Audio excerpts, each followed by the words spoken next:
بسم اللہ الرحمن الرحیم۔ السلام علیکم۔ اب دن بدن مسلمانوں کا زور بڑھ رہا تھا اور لوگ اسلام کی طرف تیزی سے کھنچ رہے تھے۔ تو کیا قریش ہاتھ پاؤں مار کر بیٹھ رہے؟ نہیں، وہ برابر اس دھن میں رہے کہ کسی طرح مسلمانوں میں پھوٹ ڈال دے یا جانثاروں کو حضور سے بدگمان کر دے۔ اسی غرض سے وہ ایک روز سر جوڑ کر بیٹھے اور سوچنے لگے کیا تدبیر کی جائے کہ محمد کی عقیدت مندوں کا بادل چھٹ جائے، سارے جانثار ہٹ جائیں اور بے بس ہو کر رہ جائے۔ چنانچہ بہت دیر ہو گئی، سوچتے رہے اور غور و فکر کرتے رہے۔ پھر آخر میں رائے یہ ہوئی کہ محمد کا بائیکاٹ کیا جائے، مکمل بائیکاٹ، یعنی آپ سے اور آپ کے ساتھیوں سے کوئی تعلق نہ رکھا جائے، نہ ان سے کوئی شادی بیاہ کرے، نہ خرید و فروخت کرے، نہ انہیں کھانے پینے کا کوئی سامان دے اور نہ کسی طرح کا ان سے کوئی لین دین کرے۔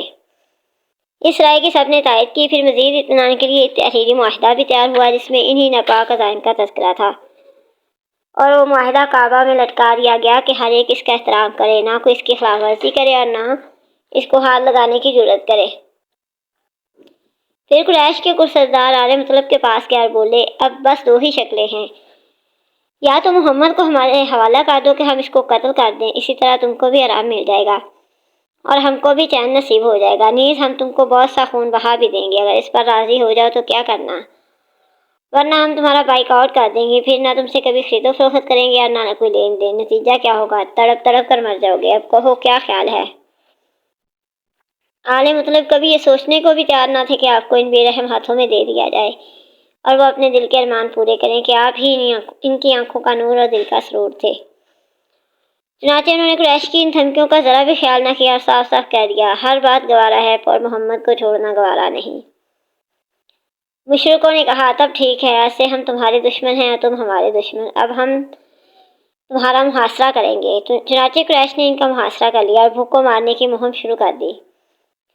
بنی ہاشم چونکہ آل مطلب کے رشتہ دار تھے اسی لیے وہ بھی ان کے ساتھ تھے، بس ایک ابو لہب نے بے وفائی کی، یعنی اس نے خاندان کی مخالفت کی اور قریش کی طرفداری کی، کیونکہ یہ خاندان سے بیزار تھا اور ان کو مصیبت میں دیکھ کر پھولا نہ سماتا تھا، حتیٰ کہ یہی وہ شخص اول تھا جس نے آل مطلب کا بائیکاٹ کرنے اور ان سے کسی طرح کا لین دین نہ کرنے پر ابھارا تھا۔ محرم کا مہینہ اور نبوت کا 10واں سال تھا۔ ابو طالب پورے خاندان کے ساتھ ایک درے میں بند ہو گئے۔ یہی وہ درہ ہے جو بعد میں شیب ابی طالب کے نام سے مشہور ہوا۔ یہ لوگ دن رات یہیں پڑے رہتے، نہ کسی سے کچھ تعلق اور نہ کوئی لین دین، گویا یہ ایک جیل خانہ تھا جس میں ہمیشہ رہتے اور صرف محترم مہینوں میں اس سے باہر آتے، جبکہ عرب کی ساری جنگیں رک جاتی، لڑائی جھگڑے بند ہو جاتے، ہر طرح کے خطرے جاتے رہتے اور آدمی بالکل آزاد اور بے غم ہوتا۔ انہی مہینوں میں حضرت بھی باہر آتے اور پھر دعوت دین میں لگ جاتے۔ حاجی انہی دنوں مکہ آتے، تاجر مکہ کے قریب ہی بازار لگاتے اور تجارت کا سامان لگاتے۔ آپ ان سب کے پاس جاتے اور ان کو اسلام کی دعوت دیتے، بہت ہی درد اور محبت سے فرماتے خدا کا دین قبول کر لو، وہ بہت خوش ہوگا، تم پر مہربان ہوگا اور اچھا بدلہ دے گا، اور اگر تم کفر و شرک سے چمٹے رہے اور اس دین کو ٹھکرا دیا تو وہ ناراض ہوگا اور بہت سخت عذاب دے گا۔ جو لوگ حبشہ میں تھے ان کو اطلاع ملی کہ عمر مسلمان ہو گئے اور اس طرح اسلام کے قدم جم گئے ہیں اور اس کی مظلومی اور بے کسی ختم ہو گئی۔ مسلمان اب بے جھجک قریش کو دعوت اسلام دے رہے ہیں اور ان کو ان کی گمراہی پر متنبہ کر رہے ہیں۔ مکہ کا کونا کونا اب نور اسلام سے جگمگا رہا ہے اور نہ صرف مکہ بلکہ بیرون مکہ بھی اس کا ڈنکا بج رہا ہے۔ یہ سن کر وہ خوشی سے بےتاب ہو گئے، اتنے بےتاب کہ انہوں نے حبشہ کو خیر بات کہہ دیا اور پھر مکہ کا رخ کیا۔ مگر قریب پہنچے تو معلوم ہوا کہ مسلمان تو نظر بند ہیں، قریش کا ان پر انتہائی سخت پیرا ہے جس کی وجہ سے وہ سخت تنگی اور مصیبت میں ہیں، لہذا ایسے میں مکہ کیا جاتے، مجبوراً پھر الٹے پاؤں حبشہ لوٹ گئے۔ درہ میں پیارے نبی اور مخلص ساتھی پڑے رہے، 1 مہینہ 2 مہینہ نہیں، سال 6 مہینے بھی نہیں، مسلسل 3 سال۔ بلائیں امڑ امڑ کر آتی رہیں اور سب سہتے رہے۔ بالآخر جب پانی سر سے اونچا ہو گیا تو آپ نے ان ساتھیوں کو بھی ہجرت کی اجازت دے دی۔ چنانچہ مخلص ساتھیوں نے حبشہ کا رخ کیا اور وہاں پہنچ کر انہوں نے اطمینان کا سانس لیا اور اب مکہ میں صرف گنے چنے مسلمان رہ گئے۔ جو مسلمان رہ گئے ان پر ایک عرصہ تک دشمنوں کا پہرا رہا جس کی وجہ سے ایک ایک لمحہ ان کے لیے عذاب بن گیا، لیکن واری غیریت و حمیت سب کچھ سے ایک طرف اور آل مطلب کا جوش و جذبہ ایک طرف۔ بھوک و فاقہ کی سختیاں وہ سہتے رہے مگر آپ پر ذرا بھی آنچ نہ آنے دیا اور جی جان سے آپ کی حفاظت کی۔ چچا ابو طالب کی شفقت و محبت بھی قابل دید تھی، وہ آپ کے پیچھے بالکل دیوانے تھے، جیسے ایک شفیق ماں اپنے لختے جگر کے پیچھے۔ ایک لمحے کے لیے بھی وہ آپ سے غافل نہ ہوتے، یہاں تک کہ سوتے بھی تو ساتھ سلاتے، اور اگر کبھی کسی مجبوری سے چھوڑنا ہی پڑتا تو اپنی جگہ کسی بیٹے کو کر دیتے کہ رات میں جا کر وہ آپ کی حفاظت کرے۔ کتنا کٹھن مرحلہ تھا یہ، سارا ماحول دشمن، دوست عزیز سب سے انبن، پاس کھانے کے لیے کچھ نہیں، لوگوں سے کوئی لین دین نہیں، گویا ہر وقت موت منہ کھولے کھڑی ہو۔ مگر ایسے میں اللہ نے مدد کی اور کچھ دلوں کو ان کے لیے نرم کر دیا۔ چنانچہ مسلمانوں کی بے بسی دیکھ کر انہیں ترس آنے لگا، وہ چھپ چھپ کر ان کے پاس آتے اور کچھ کھانے پینے کا سامان دے جاتے۔ انہی لوگوں میں ایک حضام کے بیٹے حکیم تھے، ختیجہ ان کی پھوپھی تھی، یہ اپنی پھوپھی کو روٹی سالن دے جاتے، حضرت ختیجہ خود کھاتی اوروں کو بھی کھلاتے۔ اسی طرح عمر کے بیٹے شام بھی ان مسلمانوں کے بڑے ہمدرد تھے، وہ اونٹ پر بہت سا کھانا کپڑا لاد لاتے، پھر رات ہو جاتی تو ان مظلوموں کے پاس آتے، اونٹ کو گھاٹی میں باہر ہی بٹھا دیتے اور سارا سامان اندر پہنچا دیتے۔ شام برابر ایسا ہی کہتے رہے، یہاں تک کہ کچھ دنوں میں قریش کو بھی پتہ چل گیا۔ اب وہ ان کو بھی ستانے لگے، لیکن وہ اپنی ہمدردیوں سے باز نہ آئے۔ پھر ہشام نے ایک کام اور کیا، وہ ابو امیہ کے بیٹے ظہیر کے پاس گیا جو عاتکہ کا بیٹا تھا اور عبدالمطلب کا نواسہ تھا۔ اس سے جا کر کہا، ظہیر تم خوب عیش کرو، عمدہ سے عمدہ کھانے کھاؤ، اچھے سے اچھے کپڑے پہنو، اور تمہارے ماموں اسی طرح رسوائی اور بے کسی کے ساتھ دن پورے کرے۔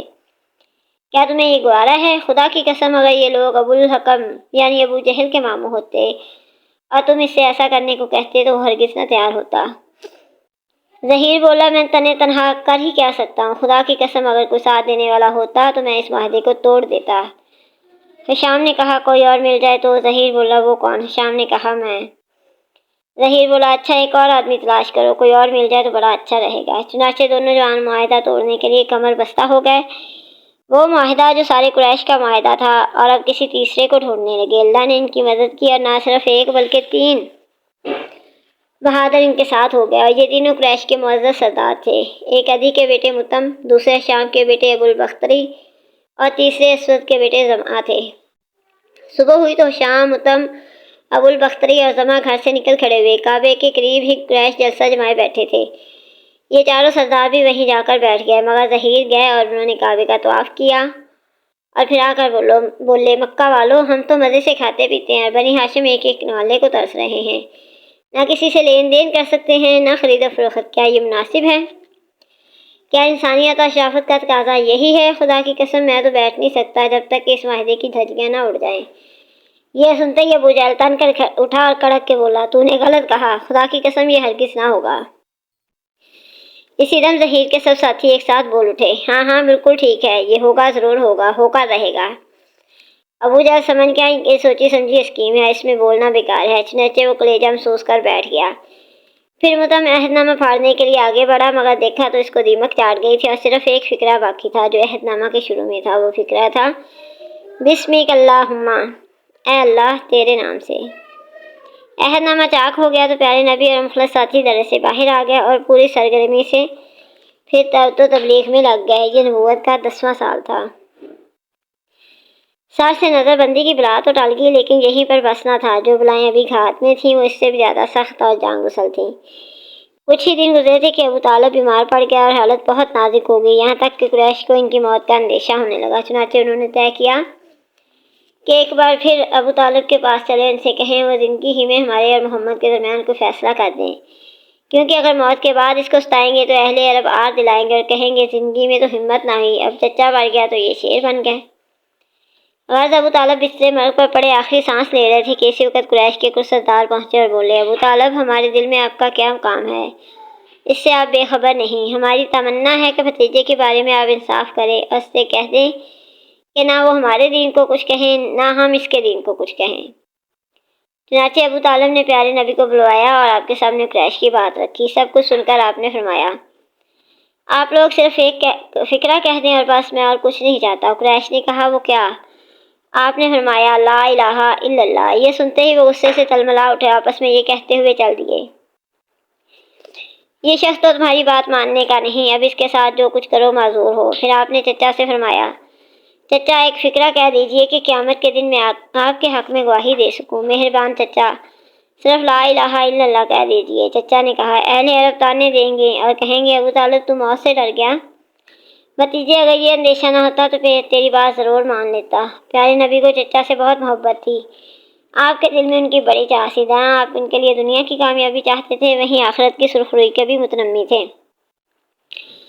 وہ اسلام نہیں لائے تو آپ تڑپ کر رہ گئے، دل کو بہت سخت چوٹ لگی، پھر حسرت و غم میں آپ گھولنے لگے۔ آپ کا یہ حال ہوا تو خدا کی طرف سے وحی ہوئی، تم جس کو چاہو ہدایت نہیں دے سکتے، اللہ ہی جس کو چاہتا ہے ہدایت دیتا ہے۔ اسی طرح ابو طالب مر گئے۔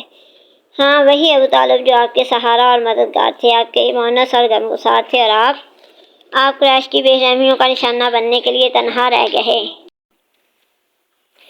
اس سانحے کو بھی کچھ ہی دن ہوئے تھے کہ دوسرا سانحہ آپ کا جگر چیر گیا۔ وہ سانحہ کیا تھا؟ بی بی خدیجہ۔ بی بی خدیجہ کی وفات۔ وہی خدیجہ جو آپ کی باوفا بیوی اور آپ کے دکھ درد کی شریک تھی۔ وہی خدیجہ جو آپ کے لیے پیار و محبت کا دریا اور شفقت و دلسوزی کا مجسمہ تھی۔ وہی خدیجہ جنہوں نے سدا آپ کی شخصیت کو سینے سے لگائے رکھا اور عشق و عقیدت کی آنکھوں میں بٹھائے رکھا، جنہوں نے پہلے دن سے آپ کا ساتھ دیا، مایوسی میں ڈھارس بندھائی، اداسی میں سکون پہنچایا اور پھر اسی حال میں جان دے دی۔ خدیجہ جو رب پر سب سے پہلے ایمان لائیں، جن کو خود رب نے سلام کہلایا اور جنت میں موتیوں کے محل کا مژدہ سنایا۔ ابو طالب اور خدیجہ کی موت کیا تھی؟ ایک سہارا تھا جو ٹوٹ گیا، ایک قلعہ تھا جو ڈھہ گیا، لیکن اب نور اسلام مکہ سے باہر پھیلنا شروع ہو گیا تھا۔ اب ناممکن تھا کہ مشرکوں کی بھوکوں سے یہ چراغ گل ہو جاتا، چاہے وہ کم ہوں یا زیادہ، کمزور ہوں یا زوراور، یہ اللہ کا فیصلہ تھا۔ کافر کتنے ہی جزبز ہوں، واللہ متم نورہ ولو کرہ الکافرون۔